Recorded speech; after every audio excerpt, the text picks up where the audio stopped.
Like I said, my name is Melissa Elson, and I am a 6th grade teacher here.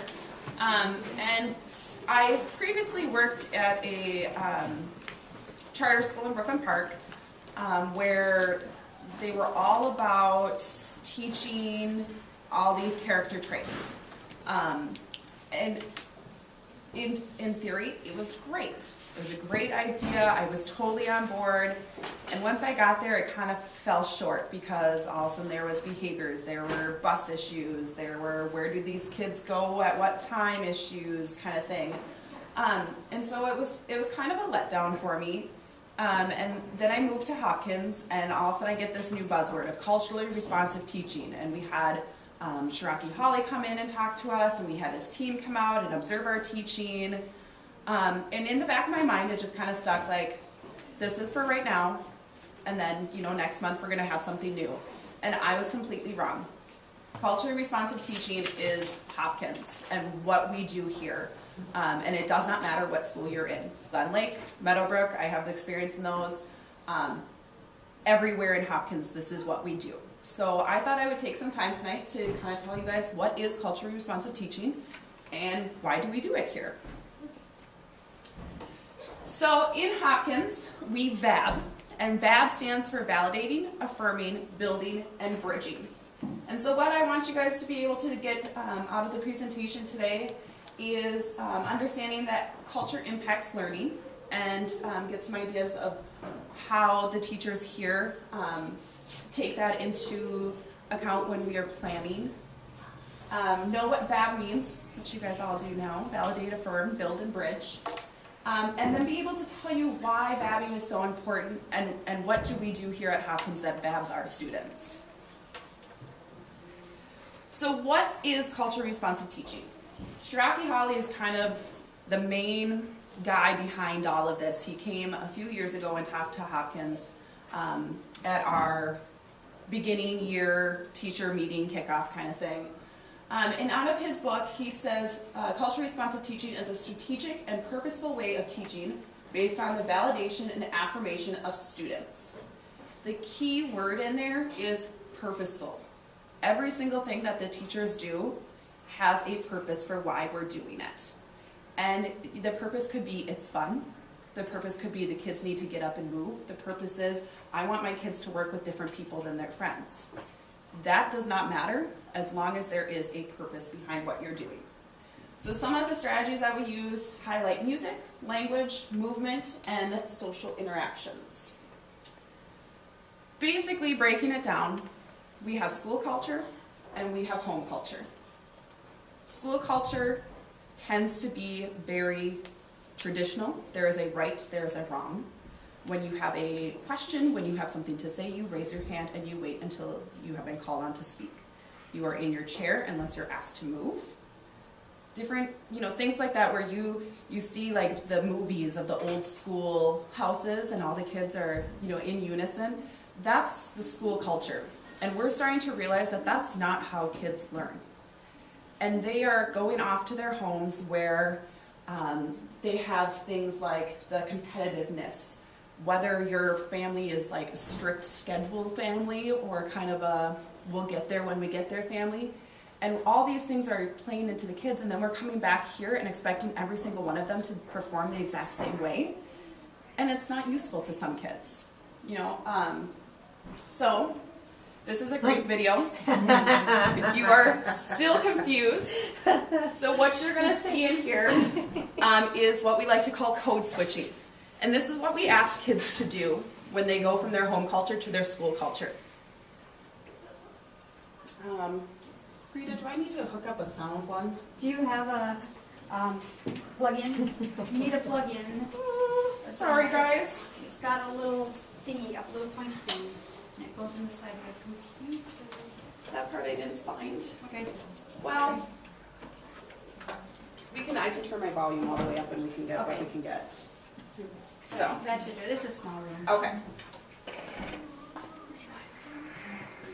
You're my wife, and you love the theater, and it's your birthday. Great. Unfortunately, the orchestra's already filled up, but they do have seats that are still left. didn't address it. So if you want to need to get them PA tickets right now, do it right now. About 5 minutes away. Yeah. Okay, yeah, cool. No, they're all good singers. They all good singers. Yeah, son.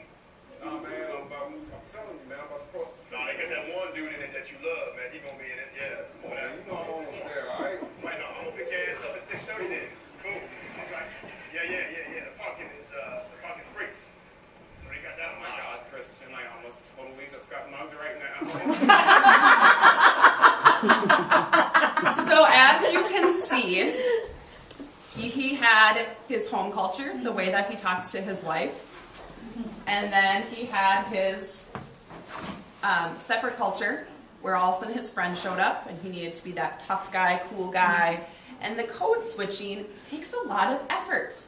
You see that as soon as he became aware, he instantly stopped and had to switch. And when kids enter the building, we don't want them to just stop who they are and become who we need them to be. So what we do with culturally responsive teaching is try to build and bridge that. That's where the BB comes in VABB. So we want to honor what you're doing. We want to validate and tell you that who you are and what you do is great. And then we want to build and bridge into this environment where people are able to learn. So what I want you guys to do is just take a moment and think about some of the code switching that you might have to do in your life. Because it doesn't just end here at school. I personally am very different with my students than I am with my coworkers, than I am with my family. Those are all different codes that I have to follow. So just take a second and think. And then in a minute, we are going to build a bridge, and you're going to find a partner to talk to. Which is what kids do all the time. Mm-hmm. So this moment of silence is kind of our traditional school culture, and we build and bridge by allowing kids to then share their ideas. And by making small partners, every kid gets the opportunity to share their idea, and so then they feel validated that my idea was heard and my idea is important.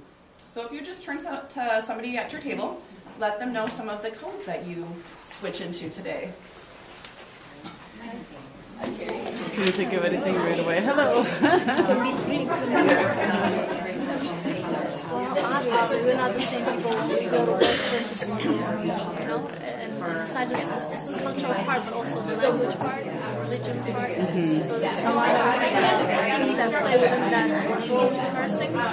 So it's just different. And for some Americans, it might just be, oh, I have to be appropriate, and some Americans, they have this language barrier, religion barrier, you know, the rest of the things. When I say bring it, you say back. Bring it. Back. Bring it. Back. Bring it. Back. All right, we'll try it one more time. I say bring it, you say back. Bring it. Back. Bring it. Back. Bring it. Back. Sorry. Moment of silence. She says bring it, we say back. I'm sorry. So that's kind of one of our other validating and affirming that we do with the kids. We understand that you are talking. We understand that your conversation is important. So by giving them this opportunity for call and response, it signals to them it's time to move on. But I'm giving you, usually it's 2 or 3 times, and the kids know that means to wrap up their conversation. So you don't need to abruptly end, because we value what you have to share, but it's time to move on. And depending on what call and response you say, the kids know that they all mean different things. So bring it back means you're bringing your attention back. Some other things that we use is time to, and the kids respond move on. They knew that they are shifting or moving to a new station. And then it's just some basic attention getters even. We have our school one where the cowbell rings 3 times and we say, what's that? Kind, safe, ready. Other things in school that you might hear your kids say, 1, 2, 3, eyes on me. And the kids respond, 1, 2. Eyes on you. Yep, and the kids know that that means stop what you're doing, focus on the teacher. Flat tire. Shh. Waterfall. There's a ton of them, and they're so fun, and it's super fun because this is starting to become not just a Hopkins thing, it's starting to go around. So I run a summer camp in the summer, and first day I'll just walk out there and I'll say 1, 2, 3, eyes on me, and about half the kids respond, and the other half are just staring at me because they know that what they're supposed to do, but they don't want to be that kid at summer camp, that's still at school. So it's really nice to see something that we are doing here is also effective outside. So, culturally responsive teaching is all based on your rings of culture. And not only is it important for a teacher to know their rings of culture, to understand where possible bias might lay, but we do this with our kids and try to identify where do their rings of culture fit in. So you have in front of you the rings of culture. And what I want you guys to think about, and then I'll share mine, is just pick one of the rings and think about how you would respond to that. If somebody asked you your gender, for example, how would you respond, and then what does that mean? So for example, for me, my favorite one is my age. I'm 27, which puts me kind of in an awkward place. I'm an older millennial, but I'm also getting really near to 30 where I feel like I should have my life together. I'm still living in an apartment, I'm not married, student loans kind of thing, and so you're stuck because half my friends are married with families and half my friends go out every weekend. And so it's a very awkward spot for me, and that helps define who I am, because when I'm making decisions based on my future, because I'm older and I feel like I need to start focusing on that, but I also am a young adult and I still want to go have fun with my friends, and so trying to find that balance defines who I am and some of the choices that I make. So I want you to pick a ring of culture and decide how you would answer that, and then what does that mean? And I'll just give you guys a moment of silence.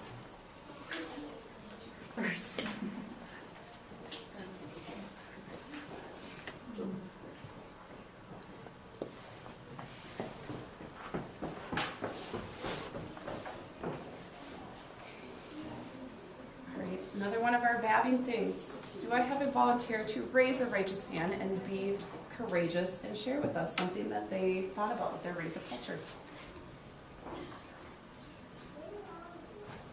I will. I was going to say, this is what happens in the classroom too, and you just stare awkwardly. All right, which one did you pick? So, nationality. Okay. I picked this. I'm not originally from Minnesota. I was born in America. I am an American, but nationality means something a little bit different for me because I grew up in Texas.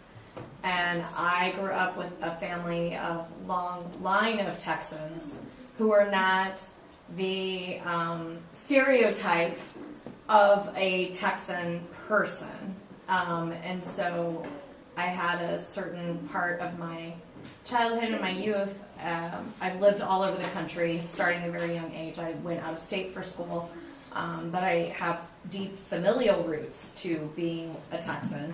However, as time goes on and as I get older and how the world changes and their ideas of what Texas is and the people that live there, it changes how I feel about my own identity. And there was a really strong shift in my adulthood where I was no longer interested and really upfront about saying that I was from Texas because the preconceived notions of other people affected their judgment of me and identified me in a certain way that I didn't identify myself that way. Mm-hmm. That's awesome. And obviously, an in-depth description like that is not going to come from one of our kindergartners or first graders. Which is why, hey, no, this is perfect, because that's why it's the teacher's job to understand this about our students. You're not going to have a first grader walk up to you and say that, I'm really Catholic, and so I know that my holidays are always observed, But you think about this in a first grade, a kindergarten, a second grader, when the holidays do come around, because they are, all the kids are excited. They're talking about their Christmas trees. They're talking about what they want for Christmas. And then you have, the kids that celebrate Hanukkah. And they might not have peers in their classroom that also celebrate Hanukkah. So they start to feel like either something is wrong, or I'm the only person, or I'm isolated. And as a teacher, our job is to make sure that we say, this is okay. You're not, there's not something wrong with you. You are special, you are unique, and we're going to honor that. Let us show you. So I spent the last 2 years in first grade, and so this one really hits home with me because we did a whole lot of things around the holidays of learning about the different holidays. So we did Christmas books, we did Hanukkah books, we did Kwanzaa books, but I also was able to find a book about Eid. And so when I had a really high Somali population in my classroom, they were really excited because all of a sudden I pulled the book out and they're like, that girl looks like me in the book. And that's why we VABB, is because we want the kids to feel like they can do things. So seeing their names, seeing people that look like them, being told that just because you are this way doesn't mean you can't do whatever it is. And I think that's kind of the passion of all teachers, is to make sure kids feel like they can do what they want to do. And this is just a great way to facilitate that. So the teacher is a facilitator. They are the gatekeeper of success, as Shraki Holly would say. So our job is to get to know the students on a deeper level, use different methods based on our students, because there are students that learn the traditional way, and there are students that learn culturally responsive ways, working in music, working in different language. And then our job is to VABB them and tell them that, they are important, and what they bring to our classroom is the reason our classroom is the way that it is. We recognize diverse backgrounds. This is not just ethnicity. This is the fact that you have a weekly supper that you celebrate, and bringing that information to class and sharing with us. We understand that behavior is based on their background. So a great example is Ebonics versus traditional language. Right now, all of you are sitting silently, which is traditional. Every once in a while I see a head nod. From my undergrad, I took an Ebonics class, and it was the most amazing thing I ever did, because I finally understood some of those tendencies that me, as a very traditional person, found really annoying. I would sit in class, and all of a sudden I'd have people behind me yelling, yeah, I get it, or whatever. I'm like, we don't need to know, just keep it to yourself. But in this class I learned that's how they show that they get it. That's how they tell the teacher, you're doing a great job. And so learning that different behaviors may not be naughty behaviors in school, it may just be because that's how they're raised. And then we make sure that that content that we teach is driven by the student's background. Making sure, like around the holidays, that everything is discussed that is celebrated in the classroom. So I want you to think, and this will tie into our backgrounds, how you would greet 3 different people. A long-lost friend that you haven't seen in a while, someone that is interviewing you for a job, and your family at a barbecue. How would you describe a greeting with your long-lost friend? What might happen? Well, I would be emotional at first, because I haven't seen them for a long time. Probably scream and jump. How you been? So I don't know. So. Yeah, and can you imagine walking into an interview and being like, oh my God, I'm so excited for this job, I can't wait to start, and they're gonna just back out of the room. How would you greet someone who's interviewing you? Professionally. Very professionally. Maybe shake hands. You would be dressed very differently. Very different language. My name is Melissa Elson. Thank you for meeting me. What about at a family barbecue? Depends.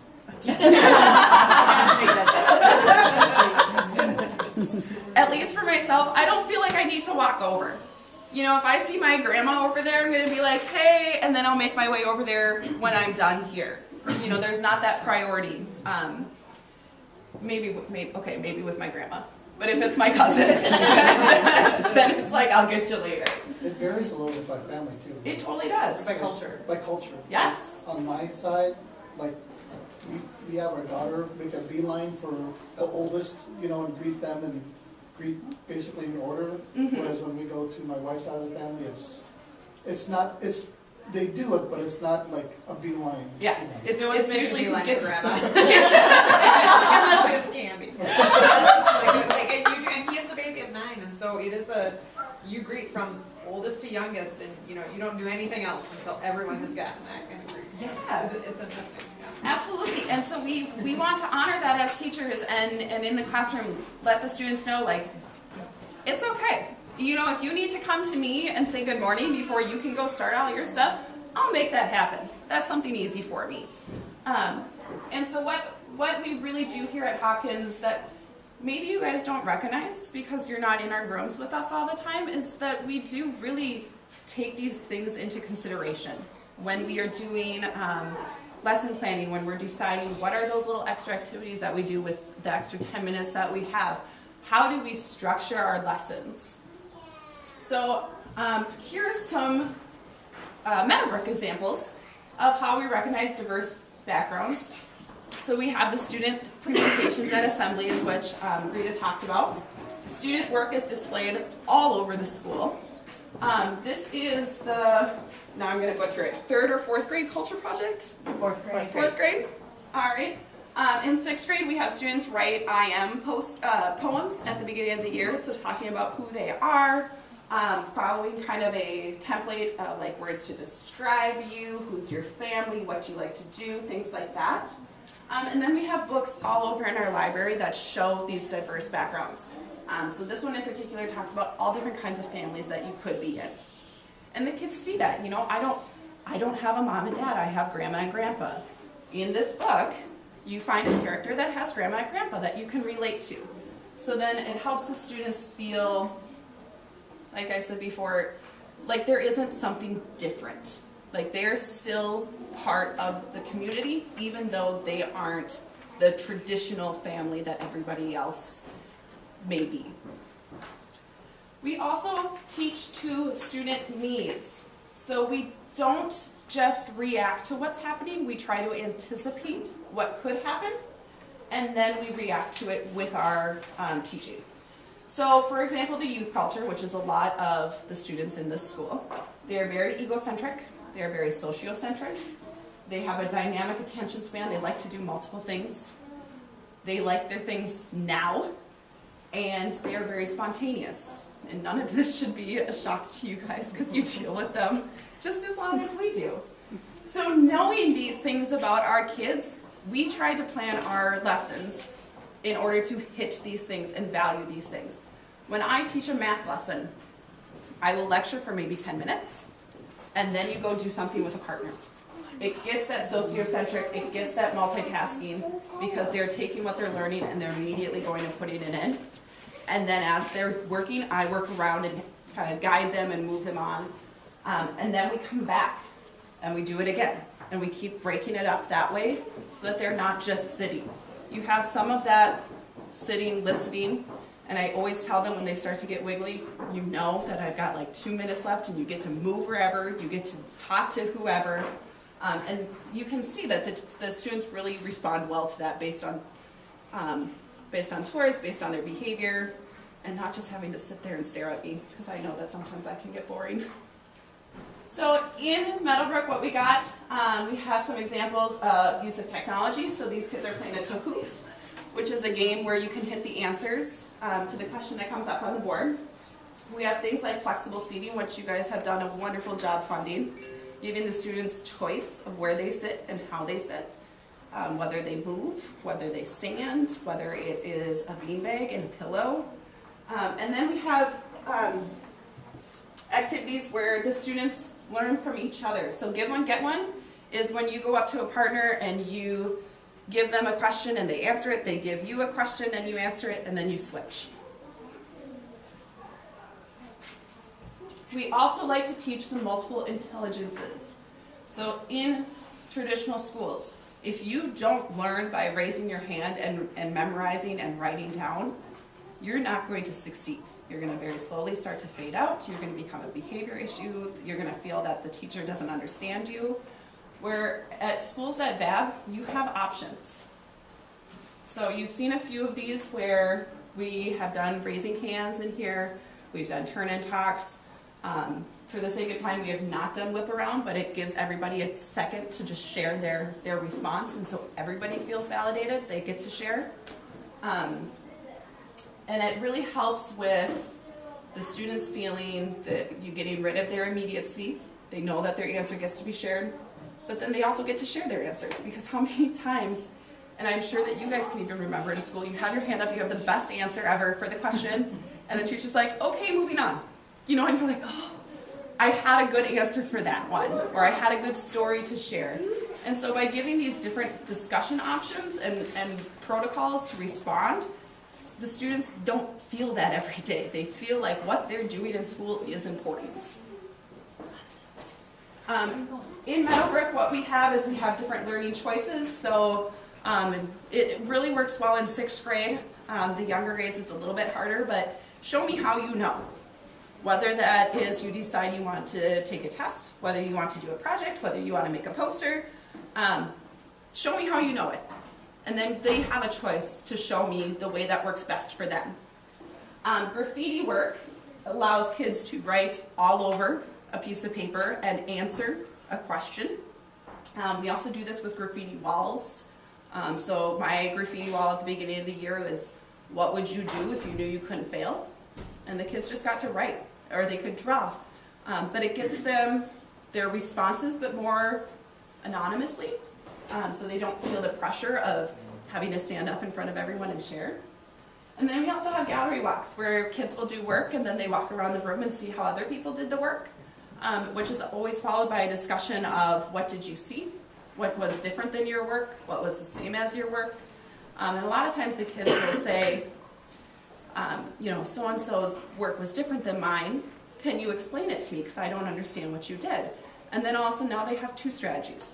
And it's amazing how fast kids can get something if a peer explains it to them versus like me. So I'm so used to my language, and the kids come up here like, you just move this and this and this. And I'm like, well, yeah, but you're moving it because they're like, no, you just move it. You know, and the kids are like, oh, I get that now. So learning from each other and valuing the different ways that people learn. So, all of you have been VABBed, and I hope that you feel fabulous. And that is an actual thing. We did get wristbands last year that says you are fabulous. So, building and bridging, we have our moments of silence. We have just a mini lesson in the lecture, raising our righteous hand, and then we move into validating and affirming by having you guys share your answers with each other, the call and response. There's also shout outs where I just have you shout out your answers to me and I record them on the board. All different things that we do in the classroom. So, do you guys have any questions at all about vabbing? I think we'll come at the end and ask you questions if that's Absolutely. right. Do you have time to stay? Yeah. Thank you so much. Thank you.